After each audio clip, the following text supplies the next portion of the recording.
Assalamu alaikum wa rahmatullahi wa barakatuh. Que la paix, la miséricorde et les bénédictions d'Allah soient sur vous tous, chers frères et sœurs, et aussi nos amis chrétiens présents ce soir. Je m'appelle Youssef Ben Ahmed, je viens de Casablanca, et j'ai grandi dans un environnement où musulmans et chrétiens vivaient ensemble, partageant beaucoup de choses. Depuis longtemps, une question m'interpelle, et je crois qu'elle intéresse aussi beaucoup de nos frères et sœurs ici présents. Ma question est la suivante. Docteur Zakir Naik, Israël est-il mentionné dans le Coran? Et si oui, quel est le sens que le Coran donne à ce nom et à ce peuple? Wa alaykoum assalam wa rahmatullahi wa barakatuh, frère Youssef. Merci pour ta question très pertinente, qui, je le crois, est dans le cœur de beaucoup de musulmans, mais aussi de nos amis chrétiens et juifs.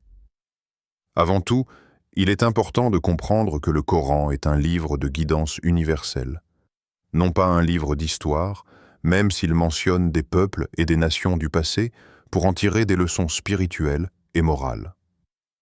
Le mot Israël, Israël, apparaît à plusieurs reprises dans le Coran, principalement pour désigner le prophète Jacob, Yacoub alayhi salam.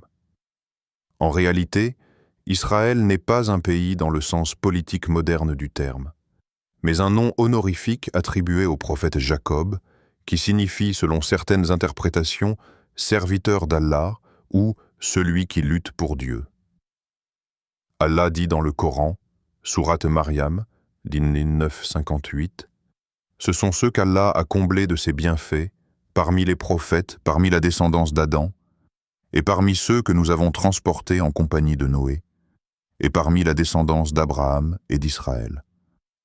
Ici, Israël désigne Jacob, le fils d'Isaac, le petit-fils d'Abraham, Ibrahim alayhi salam. Donc, quand le Coran mentionne les enfants d'Israël, Bani Israël, il parle des descendants de Jacob, autrement dit, les 12 tribus issues de ses 12 fils. Les enfants d'Israël sont mentionnés plus de 40 fois dans le Coran, mais ce n'est pas toujours dans le même contexte. Parfois, Allah les honore, parfois il les avertit.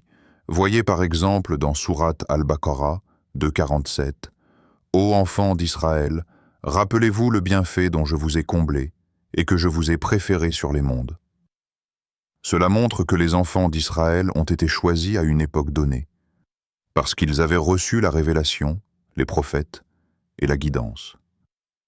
Mais dans d'autres versets, Allah les réprimande pour leur désobéissance, leur orgueil ou leur rejet de certains prophètes. Par exemple, dans Sourate Al-Baqarah 2:61, Allah dit « Ils encoururent en la colère d'Allah parce qu'ils reniaient les signes d'Allah et tuaient les prophètes injustement. » Le Coran ne généralise pas. Il fait la distinction entre les justes parmi eux et ceux qui ont transgressé. C'est une approche équilibrée. Allah ne condamne jamais un peuple pour son origine, mais pour ses actes. Et cela vaut aussi pour les musulmans d'aujourd'hui. Notre dignité dépend de notre obéissance à Dieu, pas de notre nom ni de notre appartenance. Souvent, quand on parle du mot Israël, beaucoup pensent immédiatement à l'État moderne d'Israël. Mais dans le Coran, ce n'est pas le cas. Le Coran parle d'un peuple spirituel, pas d'une entité politique. Le prophète Moïse, Moussa alayhi salam, a été envoyé aux enfants d'Israël pour les guider vers le monothéisme. Mais beaucoup d'entre eux se sont rebellés, ont pris le veau d'or pour idole et se sont égarés. Pourtant, le Coran reconnaît que parmi eux, il y avait des croyants sincères. Dans Sourate Al-Araf 759, Allah dit « Parmi le peuple de Moïse, il est une communauté qui guide selon la vérité et qui rend la justice selon elle. » Donc, même parmi les enfants d'Israël, il y a des guidés et des justes. Le Coran ne fait pas de racisme religieux ou ethnique, il juge les cœurs et les actions. Ce point est fondamental, mes chers frères et sœurs. Le Coran nous rappelle que les musulmans, les juifs et les chrétiens descendent spirituellement d'Abraham, Ibrahim alayhi salam. Et c'est pourquoi Allah nous dit dans Sourate Al-Baqarah 236, « Dites, nous croyons en Allah, à ce qu'on nous a révélé, à ce qu'on a révélé à Abraham, Ismaël, Isaac, Jacob et aux tribus, à ce qui a été donné à Moïse et à Jésus, et à ce qui a été donné aux prophètes de la part de leur Seigneur. Nous ne faisons aucune distinction entre eux, et à lui nous sommes soumis. C'est là le cœur du message islamique. Un seul Dieu, une seule chaîne de prophètes, une seule mission, adorer Allah seul. Ainsi, quand le Coran parle des enfants d'Israël, il nous invite à tirer des leçons de leur histoire, pas à les mépriser. Leur histoire devient un miroir spirituel pour chaque communauté humaine. Allah a mentionné les enfants d'Israël non pour diviser mais pour éduquer. Permettez-moi de citer quelques-unes des leçons majeures que nous, musulmans, devons en tirer. Premièrement, l'obéissance à Allah. Ils ont vu des miracles, la mer s'ouvrir, la manne descendre du ciel. Mais malgré cela, certains ont douté.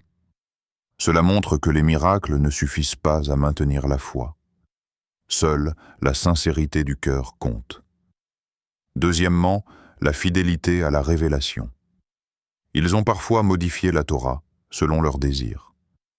Et Allah nous avertit dans Sourate Al-Baqarah 2,79. Malheur donc à ceux qui écrivent le livre de leurs mains, puis disent « Ceci vient d'Allah pour en tirer un vil profit ».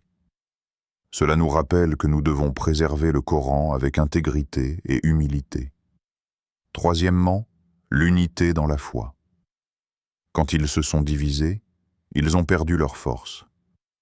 Allah dit dans Sourate Al-Maïda 5,66 « S'ils avaient appliqué la Torah et l'Évangile, ils auraient été mangés de dessus eux et de dessous leurs pieds. » Autrement dit, la bénédiction vient de l'unité et de l'obéissance, pas de la division ni de la haine. Le message du Coran est intemporel. Les enfants d'Israël sont un exemple vivant de ce qui arrive à une communauté qui reçoit la révélation mais oublie d'y rester fidèle. De même, les musulmans doivent se demander « Sommes-nous fidèles à la mission qu'Allah nous a donnée ? Ou répétons-nous les mêmes erreurs ? Si nous nous divisons, si nous suivons nos passions, si nous trahissons la justice, alors nous risquons de devenir comme ceux que le Coran décrit avec tristesse.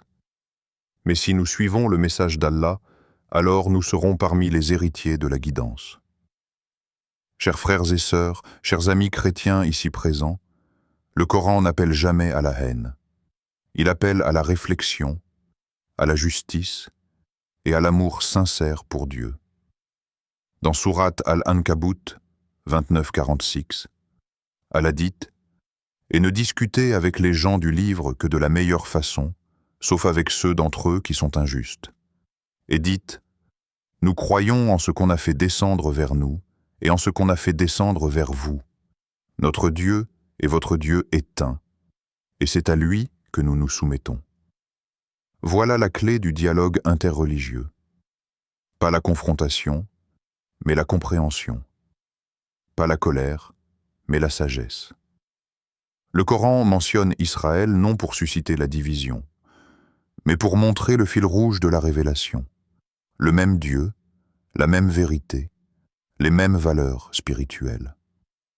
Mes chers frères et sœurs, oui, Israël est mentionné dans le Coran, non pas comme un pays moderne, mais comme un prophète, un homme juste, un serviteur d'Allah, et le père d'un peuple choisi pour transmettre la lumière divine.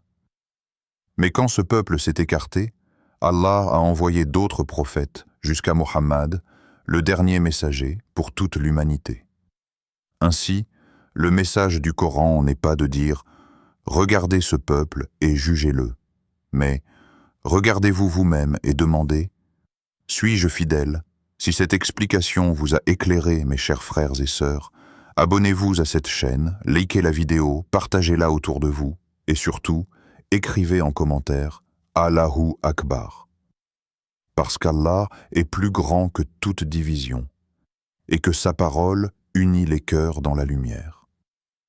Dans la première partie, nous avons compris que le mot Israël dans le Coran désigne avant tout le prophète Yacoub Jacob, paix sur lui, et que les enfants d'Israël représentent ses descendants, le peuple auquel Allah a envoyé de nombreux prophètes. Maintenant, approfondissons ce que le Coran nous enseigne sur leur mission, leurs épreuves, et surtout le lien entre eux et la mission universelle du prophète Mohammed. Le Coran nous dit clairement qu'Allah avait accordé un statut spécial aux enfants d'Israël. Dans Sourate Al-Jathiya 45-16, Allah dit « Nous avons certes donné aux enfants d'Israël le livre, la sagesse et la prophétie. Nous leur avons accordé de bonnes choses et les avons préférés sur les mondes. Mais mes frères et sœurs, ce choix n'était pas un privilège ethnique. C'était une responsabilité spirituelle. Allah les avait choisis pour être les porteurs de sa parole, pour la diffuser, pour être un exemple de droiture. Mais lorsque certains d'entre eux ont trahi cette mission, la faveur d'Allah ne leur était plus garantie. Le choix divin, dans le Coran, n'est jamais un héritage permanent. C'est une charge conditionnelle à la foi, à l'obéissance et à la justice. C'est pourquoi Allah dit dans Sourate Al-An'am 665, « C'est lui qui vous a fait successeur sur la terre, afin de vous éprouver par ce qu'il vous a donné. » Chaque communauté reçoit une responsabilité à son époque. Les enfants d'Israël ont eu la leur. Aujourd'hui, c'est à la communauté de Muhammad d'être la nation témoin, la Ummah du juste milieu. Allah, par sa miséricorde, n'a jamais abandonné les enfants d'Israël. Il leur a envoyé des prophètes, encore et encore. Moussa, Moïse, Haroun, Aaron, Daoud, David, Soulaïman, Salomon, Ilias, Élie, Aliassa, Élisée, Yahya, Jean-Baptiste, et bien sûr Issa, Jésus. Paix sur eux tous. Chaque prophète venait rappeler le même message fondamental. Adorez Allah, votre Seigneur unique. Mais, encore et encore, certains de leurs descendants ont dévié. Ils ont divinisé des hommes, méprisé les commandements, oublié le sens spirituel de la loi. Et pourtant, malgré leurs erreurs, le Coran parle d'eux avec respect lorsqu'ils restent fidèles. Allah dit dans Sourate As-Sajda 32, 23, « Nous avons certes donné à Moïse le livre, ne sois donc pas en doute sur sa rencontre, et nous en avons fait un guide pour les enfants d'Israël. » Cela montre que la Torah originale était une lumière, un guide authentique. Ce n'est pas la révélation qui a échoué. Ce sont les hommes qui ont oublié son essence. Le Coran raconte leurs erreurs non pour les condamner, mais pour nous mettre en garde. Dans Sourate Al-Baqarah, 2:55 à 61, Allah rappelle comment ils ont demandé à voir Allah ouvertement, comment ils ont adoré le veau d'or, et comment ils ont rejeté les bienfaits divins. Mais ce qui est extraordinaire, c'est que malgré leurs fautes, Allah leur a donné encore des chances. Regardez, puis nous vous ressuscitâmes après votre mort, afin que vous soyez reconnaissants. 2 minutes 56. Allah leur a donné la manne et l'écaille, il a fait jaillir 12 sources d'eau pour les 12 tribus. C'est la preuve qu'Allah ne ferme jamais la porte du repentir. Mais à chaque fois qu'ils se détournaient, la guidance se déplaçait vers d'autres. C'est une leçon universelle. La guidance d'Allah n'appartient à personne. Elle va là où se trouve la sincérité. Quand Issa ibn Maryam, Jésus, paix sur lui, est venu, il a été envoyé aux enfants d'Israël. Dans Sourate Al-Imran 3:49, Allah rapporte ces paroles. « Je suis venu confirmer ce qui était avant moi de la Torah, et vous rendre licite une partie de ce qui vous était interdit. Mais encore une fois, une partie du peuple l'a rejeté. Ils ont tenté de le faire mourir, mais Allah l'a élevé à lui. » Et le Coran dit dans Sourate As-Saf 61:6, « Et quand Jésus, fils de Marie, dit « Ô enfants d'Israël, je suis le messager d'Allah envoyé vers vous, confirmant ce qui était avant moi de la Torah, et annonçant la bonne nouvelle d'un messager qui viendra après moi, dont le nom sera Ahmad. Ahmad, un autre nom du prophète Mohammed. Ainsi, le Coran trace une continuité prophétique entre Israël, Jacob, Moïse, Jésus et Muhammad. La révélation ne s'est pas interrompue. Elle s'est transmise jusqu'à sa forme universelle et finale. Ce passage de témoin montre que le message d'Allah n'est pas une propriété tribale ou nationale, mais un héritage spirituel confié à ceux qui croient et obéissent.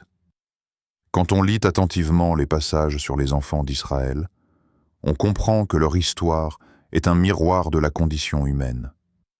Chaque croyant, chaque communauté peut y reconnaître ses propres luttes, la reconnaissance des bienfaits d'Allah, le risque de l'orgueil, le danger de l'oubli, la tentation de préférer le confort à la vérité. Allah nous parle à travers leur histoire. Il nous montre les conséquences de la foi et de l'ingratitude. C'est pourquoi il dit dans Sourate Al-A'raf, sept 137, « Nous avons fait hériter le peuple qui était opprimé des contrées bénies de l'Orient et de l'Occident. Et la bonne parole de ton Seigneur s'est accomplie en faveur des enfants d'Israël à cause de leur endurance. » Voyez la sagesse. La bénédiction vient avec la patience et la fidélité, pas avec le sang ni le pouvoir. Certains se demandent, le Coran reconnaît-il une terre promise pour les enfants d'Israël? Oui, il en parle, mais dans un sens conditionnel. Dans Sourate Al-Maïda 5:21, Moïse dit à son peuple, « Ô mon peuple, entrez dans la terre sainte qu'Allah vous a prescrite, et ne reculez pas, sinon vous serez perdants. » Mais le verset suivant montre leur désobéissance. « Ô Moïse, ils y ont des gens puissants. Nous n'y entrerons pas tant qu'ils y seront. » 5:22. Et Allah les fit errer 40 ans dans le désert, parce qu'ils avaient manqué de foi. Cela signifie que la promesse d'Allah dépend de la foi, pas d'un passeport ni d'une lignée. Aucun peuple n'a un droit éternel à une terre sans obéissance à Dieu. Le Coran enseigne la responsabilité spirituelle, pas la suprématie ethnique. Après eux, Allah a envoyé le dernier messager, Muhammad, non pas à une tribu, mais à toute l'humanité. Et le Coran dit dans Sourate Al-A'raf, sept 158, 10, Ô hommes, je suis pour vous tous le messager d'Allah. À lui appartient la royauté des cieux et de la terre. Ainsi, la mission qui avait été confiée aux enfants d'Israël a été transmise à la communauté de Muhammad pour porter la lumière de la vérité à tous les peuples.